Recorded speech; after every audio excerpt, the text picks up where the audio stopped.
Well, what else is hanging for anybody this morning? How about healing using emotional states, other techniques?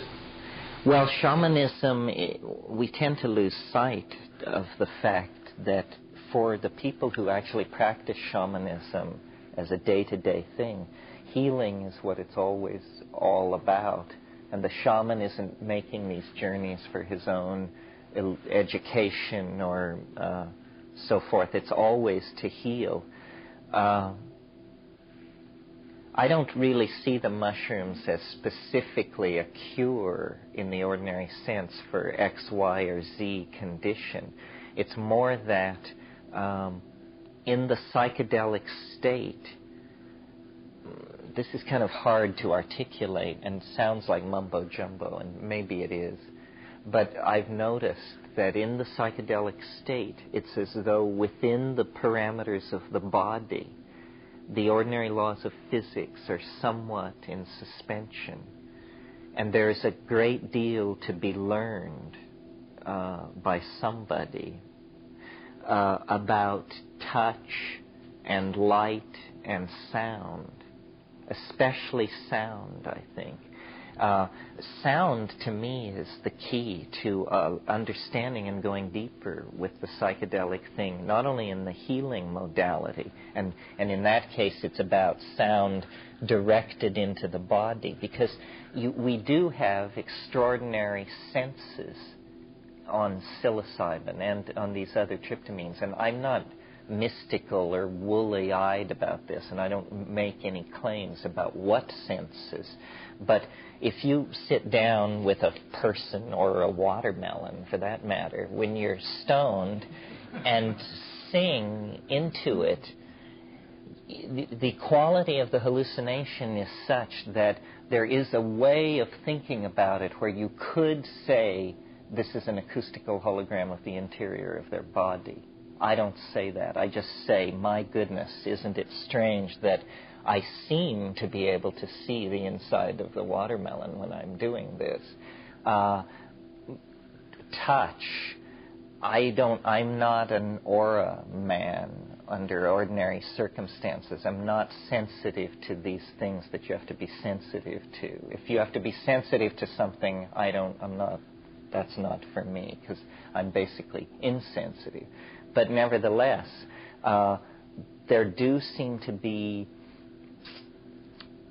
qualities of density to the energy around the body. And I suppose, I'm not really an experimentalist in these areas. Like, I don't immediately grab somebody and start kneading them and working them over. I tend to just sit and watch. But I do see all these possibilities. Sound has such, sound does pierce, non-dense objects and return an echo. And we may have neurological processing capacity that we're unaware of or that is ordinarily suppressed. For instance, I am I have quite a good ability to navigate in darkness. I always have been able to do this. It doesn't seem that strange to me. I'm pretty good at it, to the point where there have been times in the Amazon when I've gone for water at night and literally forgotten to take the flashlight and gotten there and gotten halfway back before I noticed that, and it's a combination of projective memory, so forth and so on. I noticed in the Amazon when I was quite keyed up that I had a sense that I've never heard anybody talk about. It was a kind of geometric sense that told me the shortest distance between any 2 points in terms of energy expenditure. It was something which I could see that Aboriginal people would just absolutely have to have. It's a whole thing about following the edges of ridges and never descending unless you have to, and always keeping to the high ground. And my mind would just tell me this stuff, draw these lines through space. The fact that ayahuasca, which makes possible, this visual language that seems to me the evolutionary compass for language and culture. The fact that the compounds which allow that occur in the ordinary brain suggests, that we could be as close as a one gene mutation away from different styles of neural processing. And, we don't know to what degree technology pushes these things around. Did the people of manuscript culture have the same serotonin ratios as we have? How much, to what degree is culture a chemical feedback mechanism operating on us as a species? I mean, we're like fish trying to discover water. These are fairly subtle issues, but the payoff is being able to design our way toward a more humane culture. Because what the psychedelics are teaching on one level, I think, is that our prison and our palace is language, and that to date we have just allowed it to grow like topsy because it was like an unconscious function.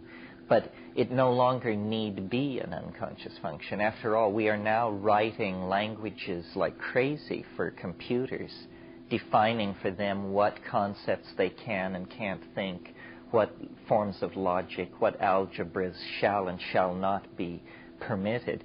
We need to also think about, taking control of the design process of language. Up to this point, the only people who have gotten onto this principle have been fascists of one sort or another, either Joseph Goebbels and his crowd, or advertising weasels, or people like that. Everyone else has been sort of the victim of the linguistic agenda of those cliques. It's like the Bob Dylan song, the strong men make the rules for the wise men and the fools. Well, if the rules are syntactical rules, then nobody even realized jacked and held up. It's just that, you can't think any other way, so why do you have this itch that you can't seem to ever scratch? Well, it's because, it's freedom calling out to you from the unconscious. I don't really talk about all this with any sense of urgency. One of the issues that sometimes often comes up in these groups is, am I saying it's all okay? Is it all okay? Is there a political agenda? What should be done? And, it was Mahatma Gandhi who said, what you do has very little importance, and it's very important that you do it. And I think that's how we have to act. We have to each choose a small area and then act in that limited area with all the existential commitment we can muster, but not with anxiety. Anxiety, the Wipo Yang, the Chinese Taoist alchemist, said, worry is preposterous. Worry is preposterous. You don't know enough to worry. Do liver cells worry? Do skin cells worry? It's just a complete waste of metabolic energy. The better thing is to function well in place and then to wonder. Wonder is sort of worry without animal anxiety, but it's living in the light of non-closure. That, we're not going to get this thing wrestled into a box. Not positivism, not Islam, not the Kabbalah, no. All these things are very good tries, nice efforts. We set them on their pedestals in a long row in the Museum of Noetic Good Tries. But it isn't in that. It's in the moment, in the recapturing of direct experience. My publisher in New York, for this new line of books he's bringing out, has coined the battle cry, "Take back your mind." And I think that's a pretty good way of putting it. Take back your mind, because we have transferred our loyalty to mythical structures, structures about sexual politics, about what a man is supposed to be, what a woman is supposed to be, how much money a person is supposed to have, how much art they're supposed to produce, how many times a week they're supposed to get laid. We have all these images that we're supposed to live up to, very complex, all being sold down to us through a culture whose motivations are very murky and highly suspect. I mean, culture is not your friend. All these people who want you to smell good and drive the right car and have your extra facial hair removed and all that, these are not your friends, these people.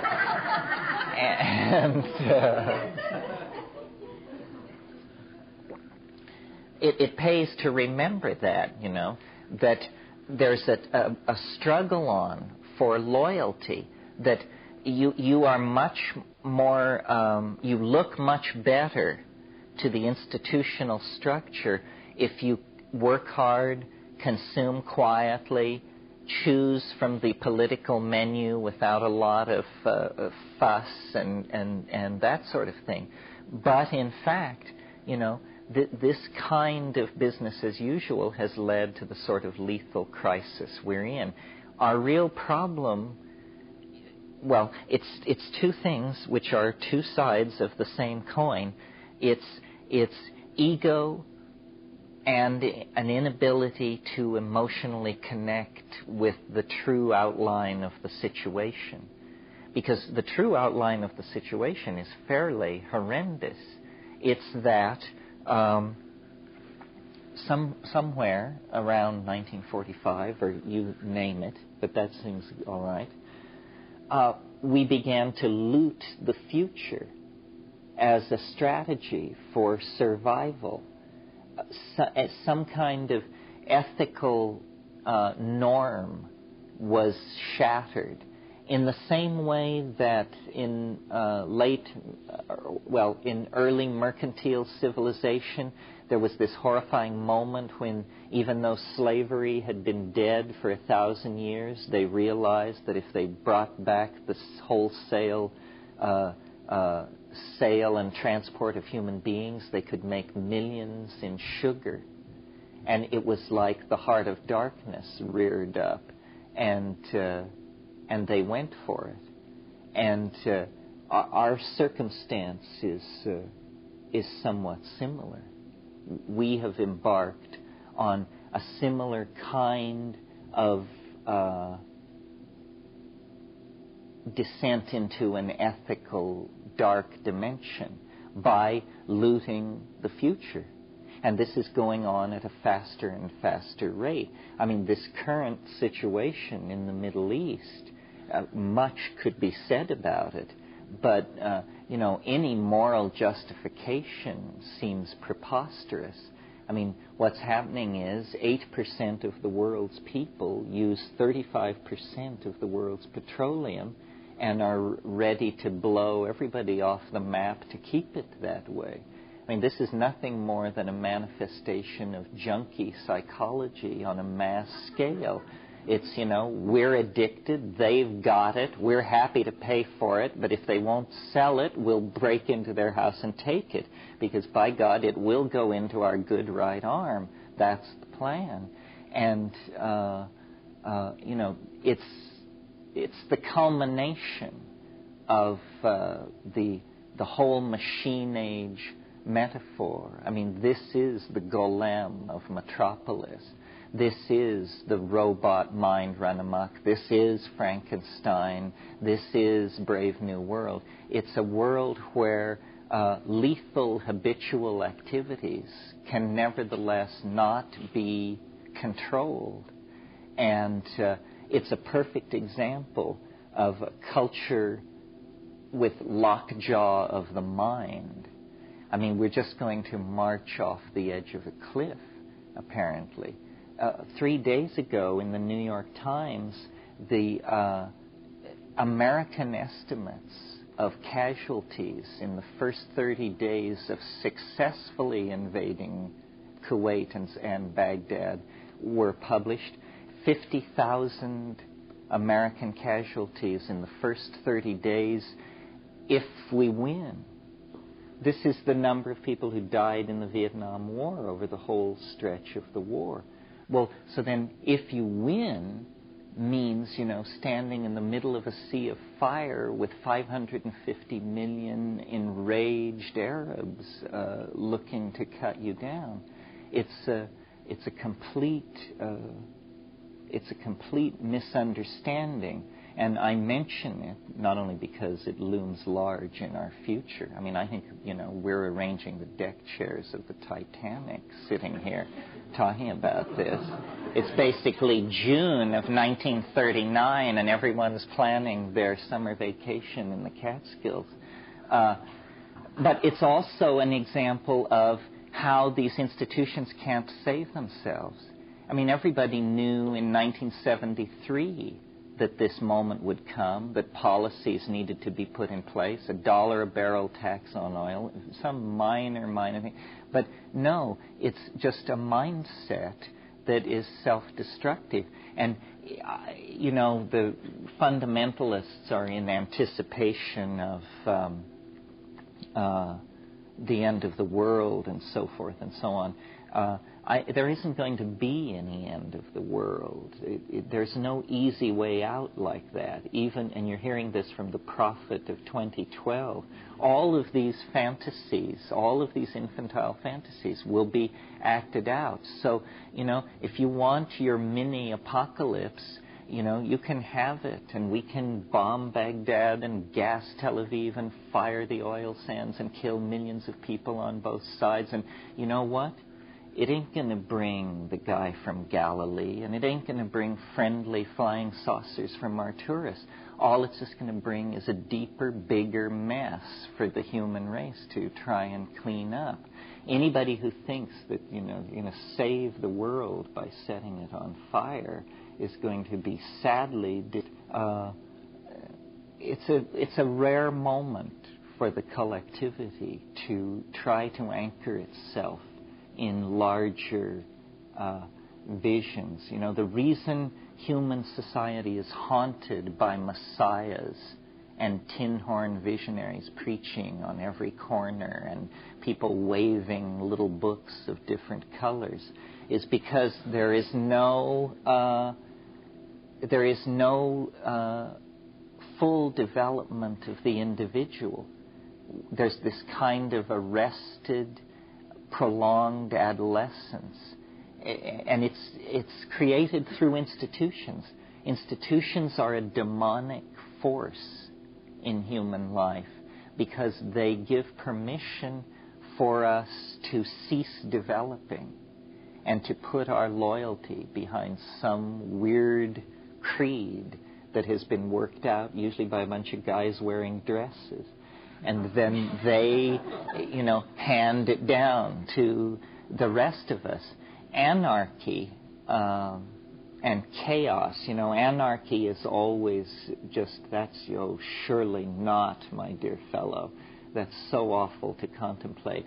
But what it's coming down to is a real make-or-break revelation on what is human nature. The French cartoonist Mobius asks the question in one of his books, is man good? And he answers it sufficiently seasoned and marinated, yes. But, we're actually going to get the chance to answer this question because all barriers to the expression of our will, our vision, our dream is falling away. And, are we some kind of anti-life, sadomasochistic, suicidal contradiction? Or, can we break through the millions of years of primate programming and alpha male hierarchical dominance and so forth to actually uncover the angelic force that we glimpse within ourselves, that we glimpse with high definition. I mean, it's really there. If there is a demon in human nature, there is surely equally an angel of equal power. So then it's just about breaking this free. And I don't think it can happen in the monkey body on the surface of this planet. Somehow there has to be an act of surrender to our own nature, and then concomitant with that, a kind of making of a peace with nature as it is. And I don't know how to envision the future. In the past year, there's been a lot of flack about virtual reality. And does this hold any hope? And, if we think of the virtual reality thing as a wave, 6 months ago I would say it was very up. Now enough people have done it to be disappointed, and a bunch of people are saying, holy shit, you must be kidding. This is going to save us? Because it is hokey and crude and mechanistic and, surrounded by a clique of visionary weirdos with a strange light in their eyes that you probably wouldn't want to leave alone with your chickens. But nevertheless, I count myself one of these people, so... But still, there are some interesting ideas. The thing is, there is going to be some kind of fusion of technology, spirit, and mind. I mean, the drugs of the future will be more like computers. The computers of the future will be much more like drugs. And we're beginning to see this. When you crawl inside a virtual reality rig and discover, that it's taken $200,000 worth of equipment to make you think that you're walking around in an unfurnished office of a third-rate bureaucrat somewhere, it looks pretty grim. But on the other hand, when Henry Ford built his automobile, the main objection people had as to why it would never catch on was there are no roads, and he admitted this was a barrier, but clearly had a grander vision than everybody else he was talking to. This is where we should sort of lead the discussion and then leave it, because I think this is the toughest issue for groups like this. This is where we sort of divide, and it's not easy to hold it all together. And that is, is the psychedelic agenda somehow the preservation, nurturing, caring for, and completion, and even reconstruction and recovery of what we have destroyed and ravaged and mauled to get where we are at this moment?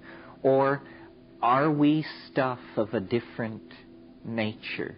And is our destiny to weave webs, that hang between the stars and leave forever behind this small, wet, humble, life-infested place and go and live in the constructs of our imagination forever in silicon and so forth and so on?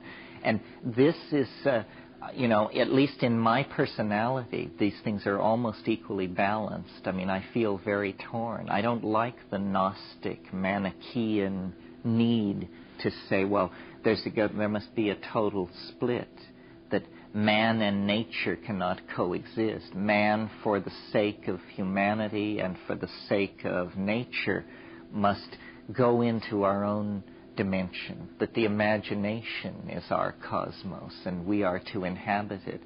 I don't know, I'd be interested in what people think. The psychedelics go both ways. There seem to be psychedelics that vote one way, like the mushroom, which has a vast extraplanetary, almost galactic scale vision of interrelated intelligences and information transfer between species, and a scale of time where the coming and going of suns is just something which is going on. Ayahuasca, on the other hand, claims you for your humanness, pours you into your body and puts an oar in your hand and sets you out on a black river in the middle of the night to hunt catfish, and you just feel life, human life, what it is to be born, to die, to have relationships with people, to make and lose fortunes, to have and lose dreams, and all of this tremendously emotional stuff. And then there's a gradient in between. So the psychedelic quest then, or the psychedelic life, becomes ultimately a meditation on what is human nature. Is it these titanic aspirations to the techno-organo, metallo, immortal kind of existence? Or is it some kind of Tao-like, Zen-like acceptance of place and position and destiny? Or can it be both? I have fantasies where I see a world, and I don't know how we get there. Don't ask me how we get there. But a world of many, many fewer people, and people live basically as people lived 25,000 years ago, basically naked, except that everybody has a little thread, like Brahmins have in India, a little thread that goes around your shoulder and around your waist. And on this thread you could get maybe a couple of thousand small beads on this thread. Well, each one is essentially a menu, an interface into a piece of software which is hidden in hyperspace. And by just moving this thread around and touching these beads, you navigate into mental dimensions. I can imagine the person of the future would look like a rainforest primitive, but when they closed their eyes, there would be menus hanging in space, and you select and navigate and move through these things. But, then there are issues, different aspects of the same issue of the human split with nature. What do we do with the human body, monkey body? Is it a monkey animal body that drags us down into territoriality and violence? Or is it somehow, the glory and the purpose? Where do you put the body in a psychedelic value system? If we're talking about more and more ephemeralization, depersonalization, decentralization, electronic diffuseness, well, then where is sexuality in all that? Still more, where is biology in all that? It's very, we are the generation of people who actually will take the reins of the human dream in a way that it's never been taken before. As recently as a single generation ago, there were like insoluble problems of a technological and resource delivery type. Now, it's basically, I think I began this weekend by saying this, all problems have become problems of human psychology. Everything can be done. It's all about how do you convince people in a democracy to pay for it? How do you convince people in a, whatever to follow along?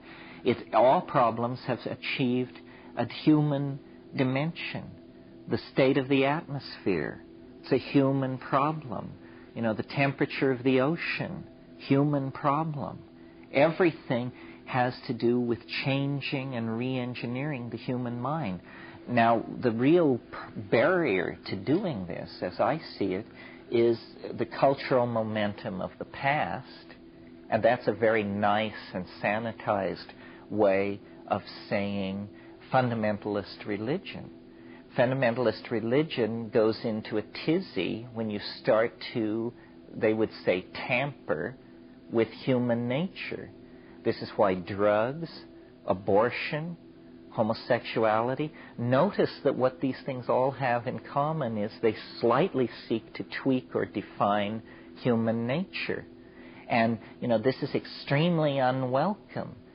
But, if we're all God's children, how come we've rigged the earth with dynamite and are, flipping coins to see who gets to set it off?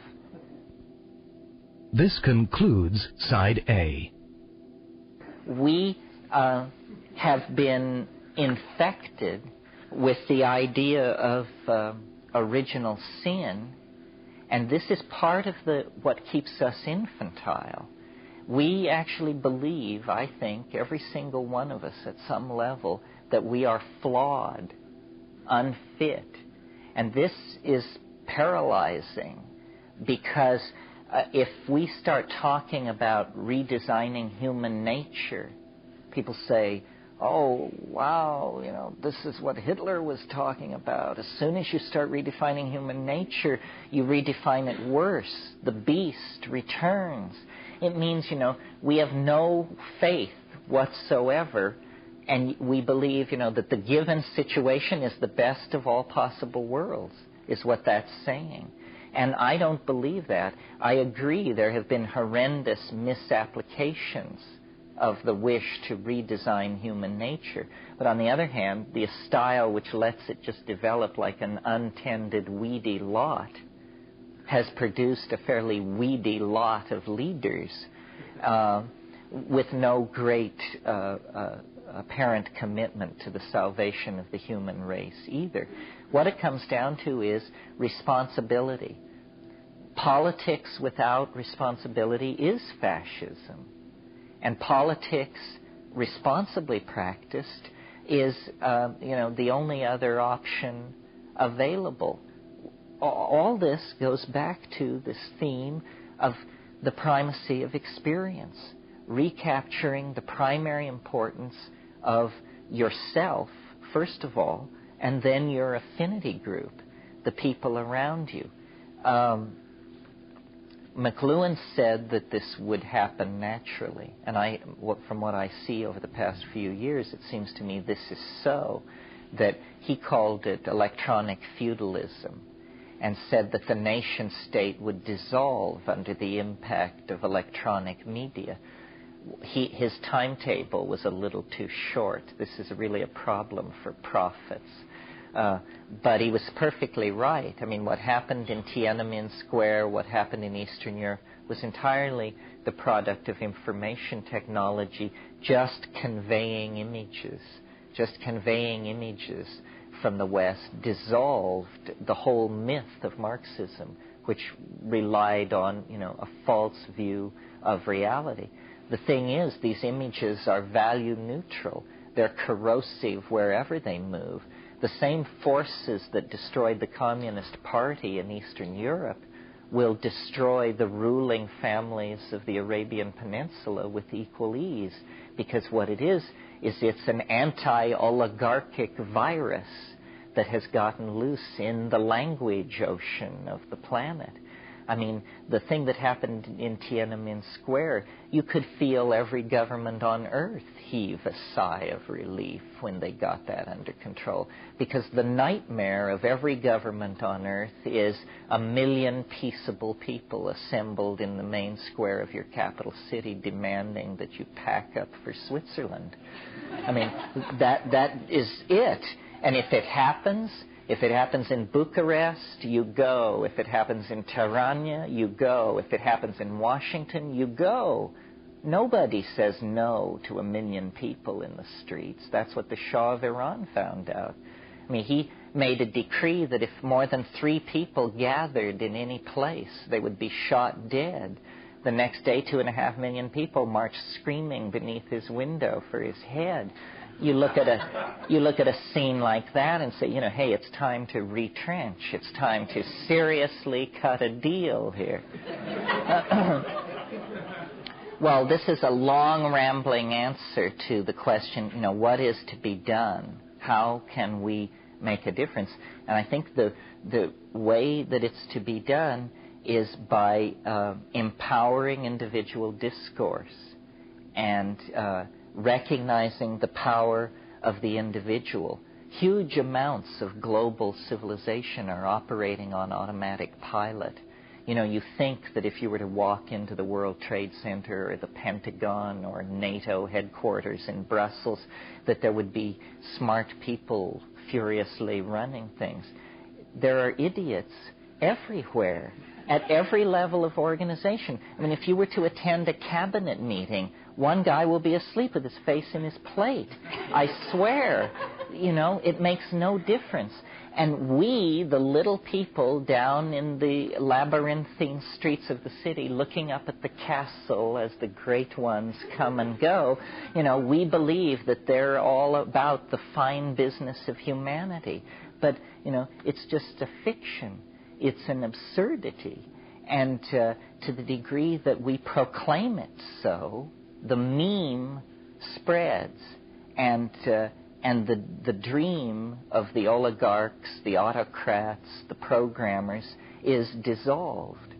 This is why the psychedelic thing is so controversial, such political dynamite, because ultimately it dissolves the linguistic structures that it finds pre-existing, whatever they are. I really believe this. I mean, talking to shamans in the Amazon, ultimately, when you get to know them, they will tell you, you think this is easy? You think because I am a Witoto, you think because I wear a gourd on my penis, I am somehow more able to do this than you are?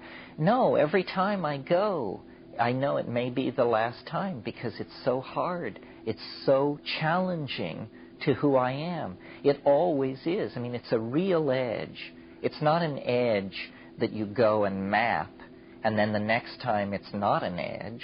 It's that every time you go, you discover this edge. It's the great gift, the great challenge, the great miracle of human existence is that within each one of us, there is this dimension which we to access, which is a constant challenge to our existential modality. You don't have to mush your way up jungle rivers and rip jewels from the eyes of idols and stuff like that.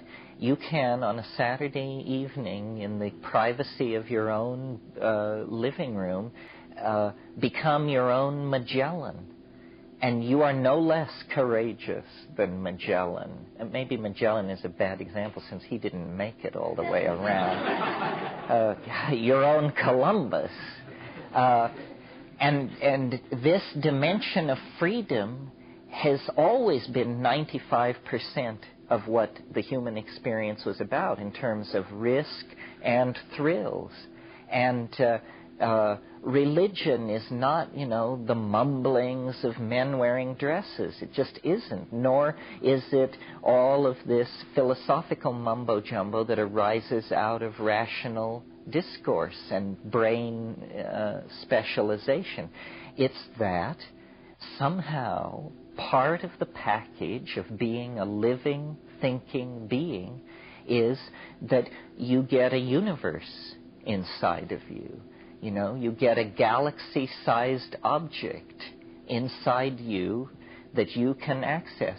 And there are the mountains, the rivers, the jungles, the dynastic families, the ruins, the planets, the works of art, the poetry, the sciences, the magics of millions upon millions upon millions of worlds.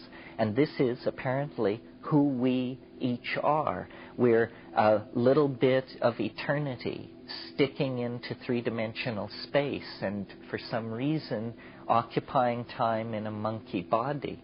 But when you turn your eyes then inward, you discover the birthright, the existential facts out of which this particular existence emerged. And, without going dewy-eyed, without lining up with all the religious people, it's more real than religion because it's apparently rooted in biology. And it's a great secret and a great comfort because it means, mystery didn't die with the fall of Arthur or the fall of Atlantis or the fall of anything. Mystery is alive in the moment, in the here and now. It just simply lies on the other side of a barrier of courage. And it isn't even that high a barrier. It just is a barrier high enough to keep out the insincere and the misdirected. But for those who will claim it, in the midst of the historical chaos of the late 20th century, they become the archaic pioneers. They become the first people to carry the Ouroboros serpent around to its own tail and to make a closure. And to the degree that any one of us has this connection back to the archaic in our life, it makes where we have been make a lot more sense, and it makes where we're going seem a lot more inviting, which it really is, I think. Well, that's all I have to say. I think we can probably, it's a little early. Does anybody have anything they want to add? Yeah. We've been talking about the ego a lot and its dissolution and breaking through the boundaries of it. And it sometimes sounds like ego has a pejorative connotation. On the other hand, you've just been talking very briefly about the fact that it's up to each of us in our own unique individuation to claim what can be claimed, and that even the small individual little ego can virtually change the world if it has the right place to stand. It seems like these... So how do you balance these things? Yeah, really the question is, what is the future of the ego as we know it after, say, post-2012? Will the ego really be more of a group ego or a transformation of our ego, or is the ultimate goal to shed our egos completely and become some form of individuation which we can't even dream about at this point?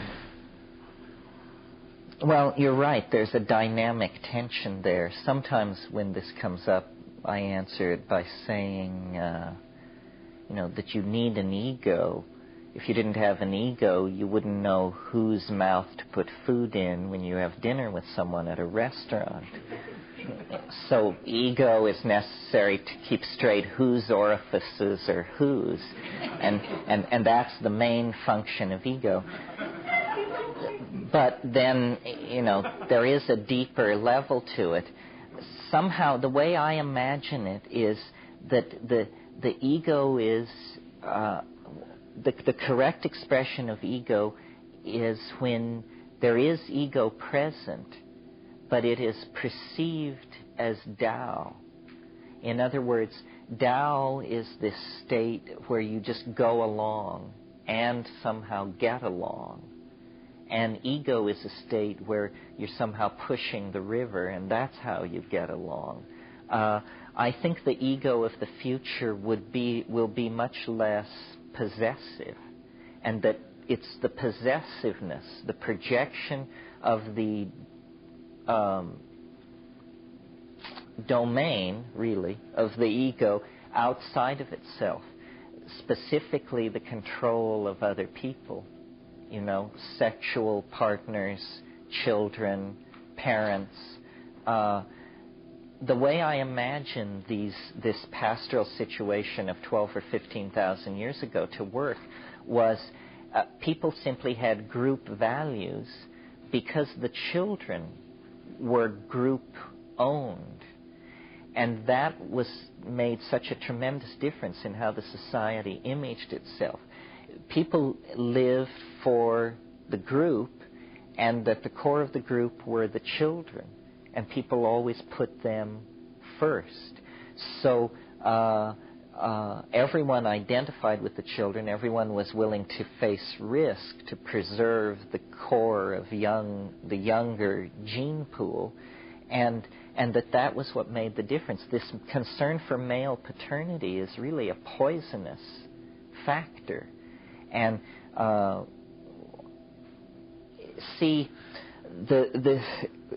when you look at primatology generally, it's pretty clear that as a group of species, primates do tend to male dominance.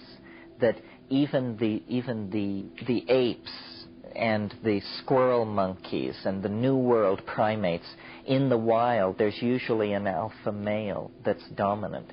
So this symbiosis between human beings, cattle, and psychedelic plants that allowed the feminine to emerge was something that was emerging against the grain of primate organization.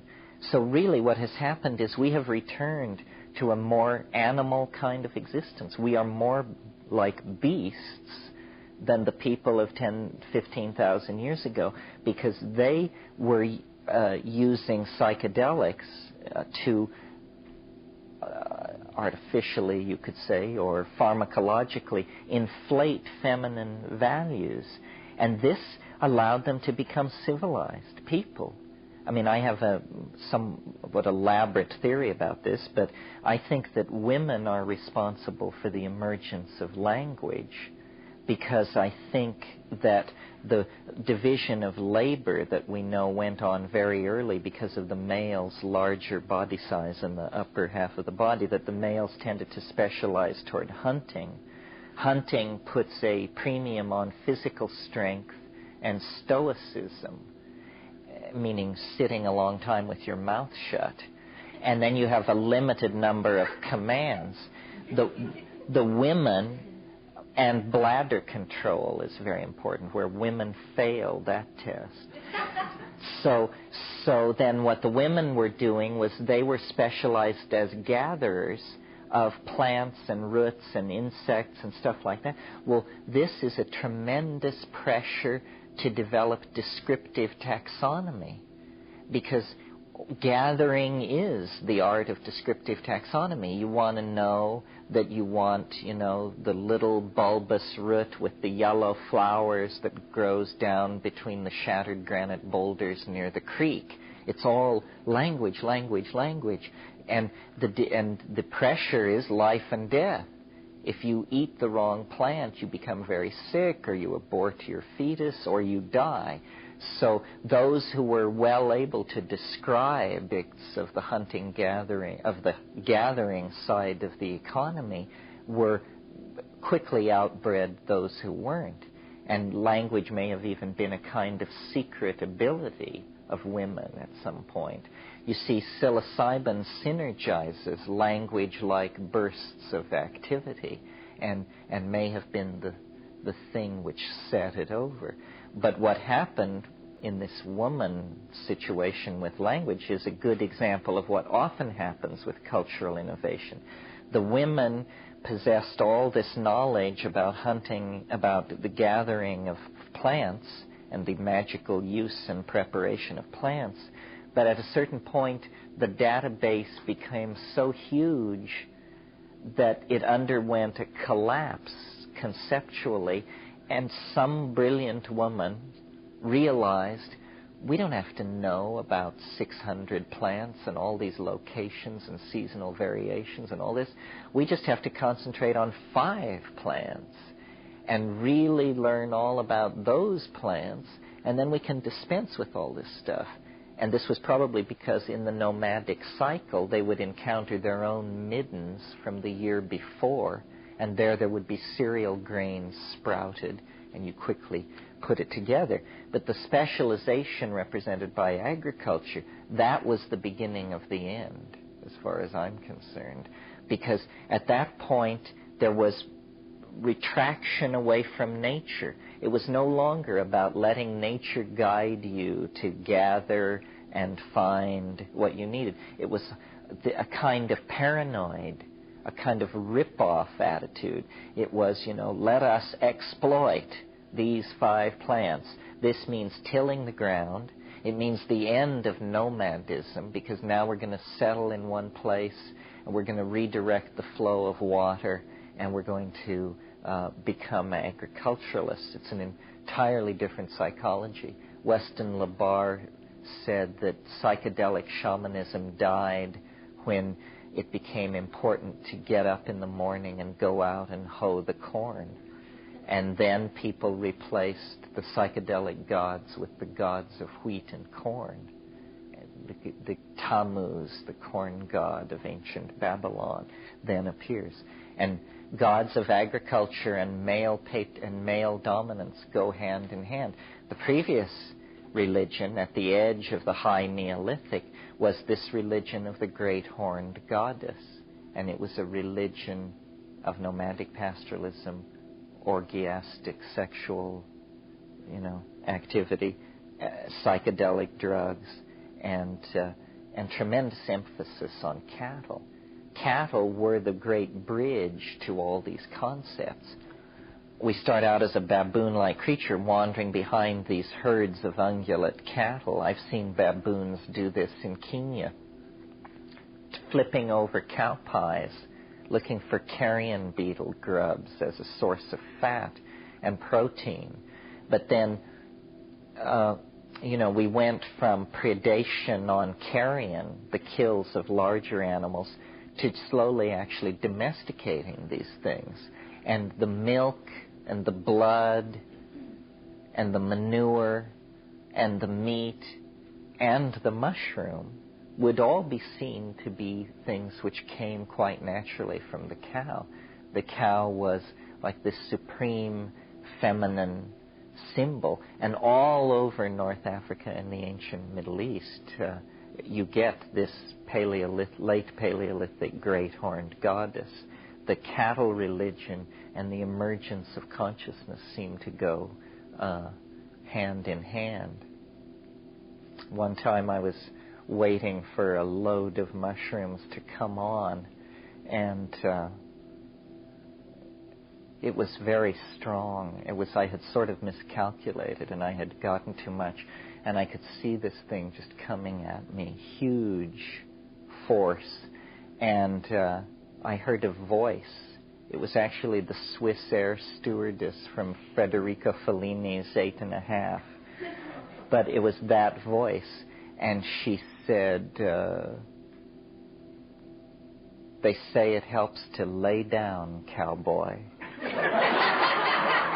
And I was amused at the time, or later when I had time to be amused, I was amused. But then I realized this mode of address, cowboy, is probably typical of the mushroom, because for 95% of its existence, most of what it's dealt with are cowboys and cowgirls, because these are the people who follow along behind the cows. These are the people who invented astrology from watching the stars. And many people, myself included, have reported the experience of looking at the stars stoned on psilocybin and having the mushrooms supply dotted lines between the constellations. I mean, he says, there it is, there's the map. Yes, pastoralists, herders, they invented the calendar from watching the horizon. And what we looked at last night was partially a calendar. It's very interesting if you want a meditation on shamanism, politics, time, and so forth, look at hexagram 49 in the I Ching, which is revolution. And you might go to this expecting a treatise on political upheaval, and it says instead, the magician is a calendar maker. He measures the seasons and sets them right. And it's this idea of reconstruction of time.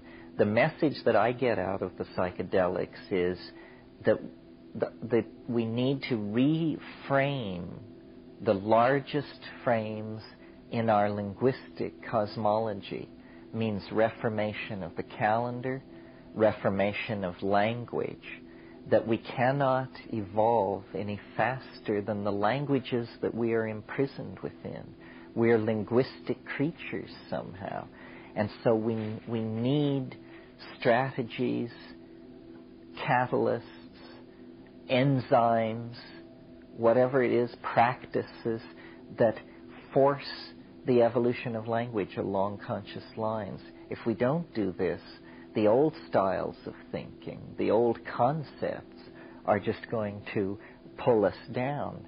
Well, to my mind, that this makes psychedelics central to any political reconstruction, because psychedelics are the only force in nature that actually dissolves linguistic structure, lets the mechanics of syntax be visible, allows the possibility for the rapid introduction and spread of new concepts, gives permission for new ways of seeing.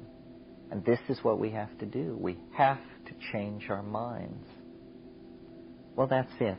Thank you very much. I enjoyed this.